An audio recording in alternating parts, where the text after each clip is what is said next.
What's up, everybody? Marley Cross 316 back with another comic book flashback. Today we are looking at the Amazing Spider-Man issue number 88. This issue came out in September of 1970, and today we see the return of Doctor Octopus. And for the most part, we're going to be seeing how Spider-Man is going to be tackling Doc Ock's tentacles here.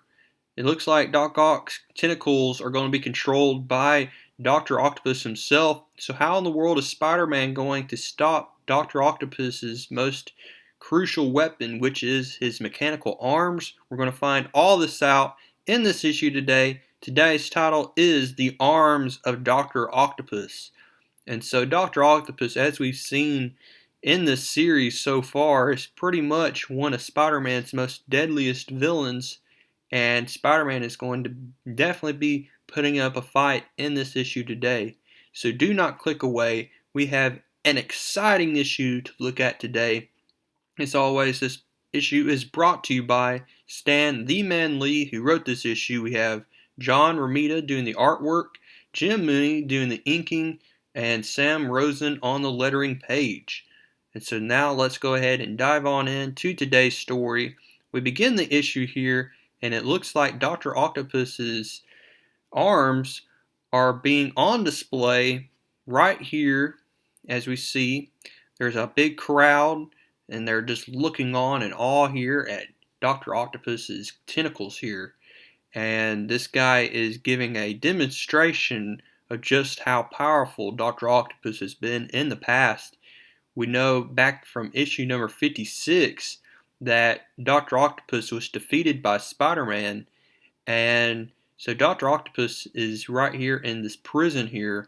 But what he's going to be doing during this demonstration, while this demonstration is going on, we see here that Dr. Octopus is trying to use his mental powers here. We recall back early on in the very first appearance of Dr. Octopus in issue number 3. If you don't remember that, go ahead and pause this video and go back and look at issue number 3. I did a review of that, so go back and look at that if you do not remember the origin story of Dr. Octopus. But we recall how Dr. Octopus has this power to not only control his tentacles, but he does it with his mind here. That's one important thing we need to know about Dr. Octopus, and one of his powers here is that he can control his tentacles with his mind. And so what he's trying to do here is he's trying to use the long distance range here to summon his tentacles to come and release him from prison. And so all the guards here are looking at Dr. Octopus, and they're like, excuse me, and they're like, man, he's been like that for an hour. He's just been holding his head. Like, what is going on here? So all of a sudden, at this demonstration, Dr. Octopus's arms start to move on their own here. People start to panic, and so everybody is rushed out of the demonstration. They're all in a just panic, and I mean, I would be too if I saw Dr. Octopus's arms just start to go haywire here, and that's exactly what happens. I mean, it's on a path of destruction, as we see right here in this issue. So Dr. Octopus's arms are on the loose. We see that not even the cops' guns are able to stop it, as bullets just bounce right off the tentacles here. You see that Spider-Man is alerted as he's swinging by the city, and he notices that Dr. Octopus's arms are on the loose. And he's like, how is this possible? Because Dr. Octopus is in jail. He's in prison. How is this possible? So even Spider-Man doesn't know the full extent of Dr. Octopus's powers. And so we're going to see Spider-Man go toe-to-toe with Dr. Octopus's deadliest weapon, his mechanical arms. And they try to pin Spider-Man to this wall here. And we see that Spider-Man is going to definitely have a fight on his hands here, as all the cops are trying to hold the crowd at bay here, and Spider-Man's doing his best here. He even tries to tangle up Dr. Octopus's arms, but they can untangle themselves here. And we see that then Dr. Octopus's arms lash out at this wall of a building, and it's about to crumble and fall onto these people here. Spider-Man has to save these people, and he does it with his webbing, and he tells the people below to scatter, to get out of the way, because his webbing won't hold the concrete wall much longer. And so while he's trying to save everybody from death, we see that Doctor Octopus's arms get away, and Spider-Man has no idea where his arms went to, where Doctor Octopus's arms went to. So Spider-Man goes back to his apartment. He needs to get back to his studies. His grades have been slipping as of late because he's not been showing up to the campus. That's one reason why he's not doing well in school. He's always, fighting crime as Spider-Man, so he has no chance, or he has no ambition to even go to school at this point. But one of the reasons why he does go to school is because there's a pretty blonde waiting for him right on campus, and that is his girlfriend, Gwen Stacy. And we see that everything's patched up from last issue with her thinking that Peter Parker was Spider-Man, but Peter Parker was able to salvage that whole mishap of him revealing his identity to everybody by using Hobby Brown, who was the Prowler. And we see that Peter Parker is then summoned to Dr. Warren's office here. That is his lab professor. And he reminds Peter Parker that he is on a scholarship at State U, and his grades are dangerously slipping. And he even asks Peter, is there anything going on, anything that I can help you with?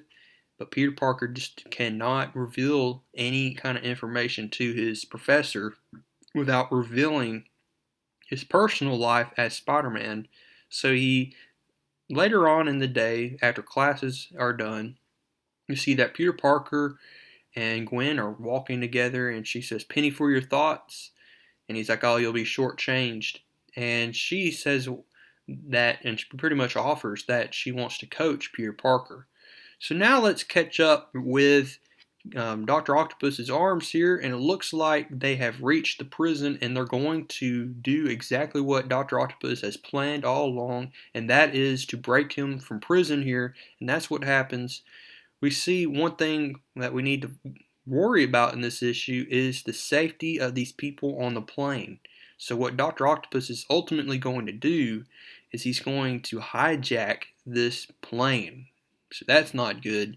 And two members that are going to be on board on this plane are none other than J. Jonah Jameson and his son John Jameson.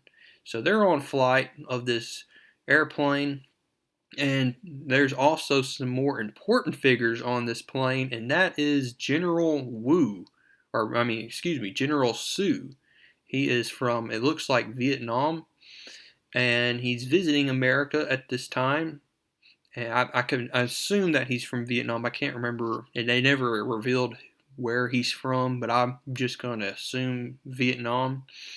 And so we see Dr. Octopus is going to then get on flight of this airplane here.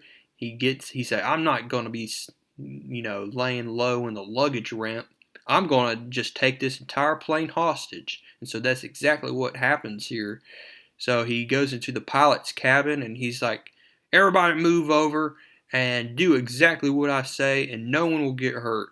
So he takes everybody's guns away. I mean, this is pretty big deal here. As a leader, this guy of this country, the leader of this country from Vietnam, is on flight, on board, and if any harm comes to him, there could be another war. And Dr. Octopus will be responsible for that.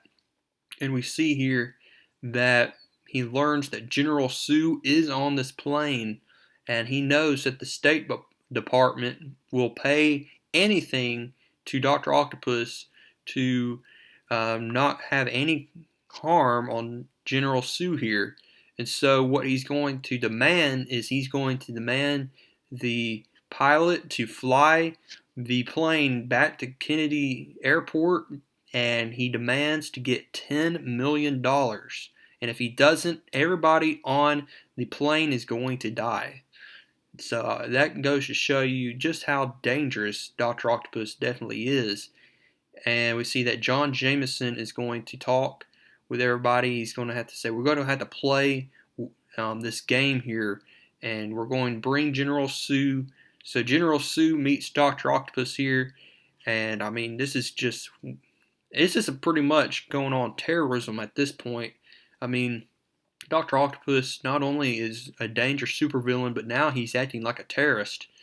And we see that people from the Daily Bugle, Randy Robertson and others, find out about what's going on. And so Joe Robertson rather, that's his son, Randy's his son, but Joe Robertson and Peter Parker are going to rush to Kennedy Airport here, and they're going to just try to figure out exactly what's going on. They meet up with Captain Stacy here, and we have also a demonstration below as well. Some are for General Sue, some are against General Sue. And so the plane then lands here at the airport, and we see that Dr. Octopus is not going to let anybody off the plane until he gets his $10 million. And we see that with all of the confusion going on, Peter Parker slips away to change to Spider-Man, and so Spider-Man is now going to have to fight Dr. Octopus once again. He was hoping that he wouldn't have to fight him again, so he sneaks on board. He uses this web line, and he just climbs that web, and so he hopes that Dr. Octopus won't notice he's on board. And we see that he's demanding his money. Spider-Man webs up his glasses, and a fight ensues here as Spider-Man and Dr. Octopus are once again going to fight it out here. General Sue is saying, why is America so just violent all the time? And we see that Spider-Man and Doctor Octopus are just going to go toe-to-toe here. Classic battle scene here drawn by John Romita here. And we see that with all the confusion, with all the fighting going on, Doctor Octopus uses his tentacles, and he's going to try to fly the plane with his tentacles to try to get away. Spider-Man leaps off the plane just in time, and the plane crashes, and I mean, it explodes here. So this could be the end of Dr. Octopus. Dr. Octopus may have died right there in that plane crash. We don't know for certain. We'll find out next issue.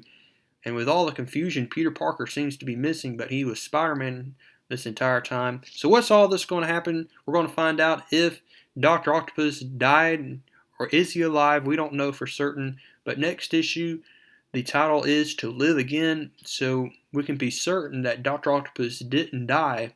So we're going to continue this story here coming up in issue number 89. I hope to see you there. And until next time, keep reading comics.